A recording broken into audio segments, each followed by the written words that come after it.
கொஞ்ச நாளைக்கு முன்னே நான் ஒரு வீடியோவில் சொல்லியிருப்பேன், கேரளாவில் அதிகமாக பலா மரமும் ஐனி மரம் தான் யூஸ் பண்ணுறாங்க, அதுக்கு அடுத்தது தான் தேக்கு மரம் அப்படின்ட்டு. இதுதான் அந்த ஐனி மரம். ஐனி மரம்ன்றது ஒன்றும் இல்லை, பலா மரத்தை ஃபேமிலியை சேர்ந்து இதுவும் ஒரு மரம் தான். பலாக்காய் பெருசாக இருக்கும், சேம் அதே காய் பிஞ்சாக இருந்தால் என்ன சைஸ் இருக்குமோ அந்த சைஸில் விடுறது தான் ஐனின்றது. அந்த காயை வந்து பொரியலுக்கெல்லாம் யூஸ் பண்ணுவாங்க. ரெண்டும் ஒரே குடும்பத்தை சேர்ந்த மரம் தான். பலா மரம் இன்னும் கொஞ்சம் எல்லோ கலரில் இருக்கும், இது கொஞ்சம் டார்க் கலரில் இருக்கும், இவ்வளோ தான் வித்தியாசம். பலா மரம் இதோட ரேட் அதிகம், இது கொஞ்சம் ரேட் எக்கனாமிக்காக இருக்கும், அதனால் இது அதிக இடத்துல யூஸ் ஆகுது. ரெண்டும் ஒரே ப்ராப்பர்ட்டி தான். இதில் நீங்கள் வாசக்கால் செய்யலாம், ஜன்னல் கதவு, ஜன்னலோட கதவு, வீட்டுக்கு தேவையான ஃபர்னிச்சர்ஸ், டைனிங் டேபிள் எல்லாமே, டைனிங் டேபிள் சோஃபா செட் எல்லாமே செய்கிறாங்க இதில்.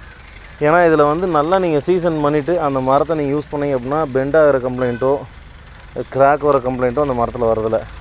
ஒரே ஒரு விஷயம், அந்த ஒயிட் மட்டும் யூஸ் பண்ணக்கூடாது. சுற்றி வெள்ளை இருக்குது இல்லைங்களா, அந்த ஒயிட் யூஸ் பண்ணாமல் சென்டரில் இருக்கிற கலர் மட்டும் யூஸ் பண்ணிங்க அப்படின்னா உங்களுக்கு எத்தனை வருஷம் ஆனாலும் ஒன்றும் ஆகாது.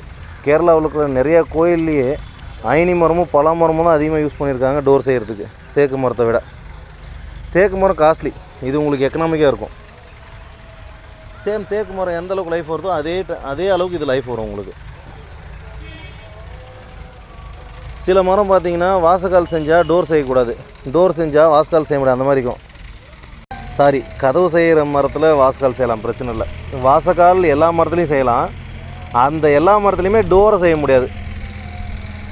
உதாரணத்துக்கு வேப்ப மரத்தை சொல்லலாம். வேப்ப மரத்தில் நீங்கள் வாசக்கால் செய்யலாம், ஜன்னல் செய்யலாம். ஆனால் ஜன்னலுக்கான கதவோ அந்த வாசக்காலுக்கான கதவோ நீங்கள் செஞ்சிங்கன்னா பெண்டாகிற கம்ப்ளைண்ட் வரும், அதனால் செய்ய மாட்டாங்க. ஃபர்னிச்சர் செய்ய மாட்டாங்க, ஏன்னா சின்ன பீஸை போட்டு பண்ணுறப்போ வேப்ப மரத்தில் அந்த முறுக்கிற கம்ப்ளைண்ட் சொல்லுவாங்க, பெண்டாகும், ஒரு ட்விஸ்ட் ஆகும், கிராக் அதிகமாக வரும்.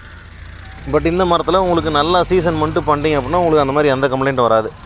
ரெண்டாவது, மகாகனி வந்து பார்த்திங்க அப்படின்னா வாசக்கால் ஜன்னலுக்கு யூஸ் பண்ணலாம், டோருக்கு அதிகமாக யூஸ் பண்ணக்கூடாது. நானே ஒரு வீடியோவில் சொல்லியிருக்கேன் பெண்ட் வரும்ன்ட்டு. அது எந்த மாதிரினா, இப்போ உங்களுக்கு மகாகனி மரத்தை எடுக்கிறீங்கன்னா இந்த மாதிரி சின்ன சைஸ் மரத்துலேருந்து கட் பண்ணி எடுக்கிறப்போ உங்களுக்கு அந்த பெண்ட் ஆகிற கம்ப்ளைண்ட்டு, ட்விஸ்ட் ஆகிற கம்ப்ளைண்ட் வரும்.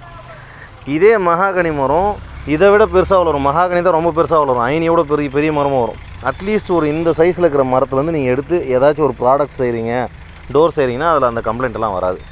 ட்விஸ்ட் ஆகிறது, பெண்ட் ஆகிற கம்ப்ளைண்ட்டு, கிராக் வர கம்ப்ளைண்ட் எதுவுமே வராது மகாகனியில்.